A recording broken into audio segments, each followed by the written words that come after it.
बहनों, अगर हमारी वीडियो आप सब लोग देख रहे हैं तो कृपा करके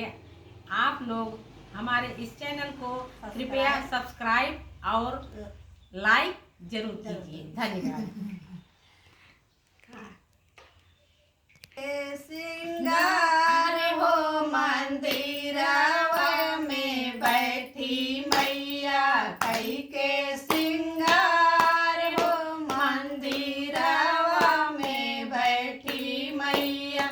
मंदिर के यारी यारी मंदिर के यारी यारी पतिया हजार हो मंदिरवा में बैठी मैया कई के सिंगार हो मंदिरवा में बैठी मैया मैया के कानों में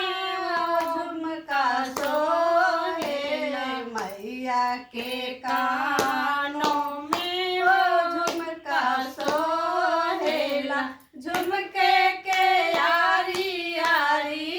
झुमके के यारी यारी पातिया हजार हो मंदिरवा में बैठी मैया कई के सिंगार हो मंदिरवा में बैठी मैया मैया के अंगों में चुनरी सोहेला चुनरी के यारी यारी चुनरी की यारी यारी हजार हो मंदिरवा में बैठी मैया कई के सिंगार हो मंदिरवा में बैठी मैया कई के सिंगार हो मंदिरवा में बैठी मैया मैया के माथों में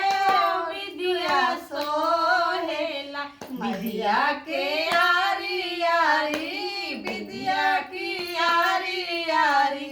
पातिया हजार हो मंदिरवा में बैठी मैया कई के सिंगार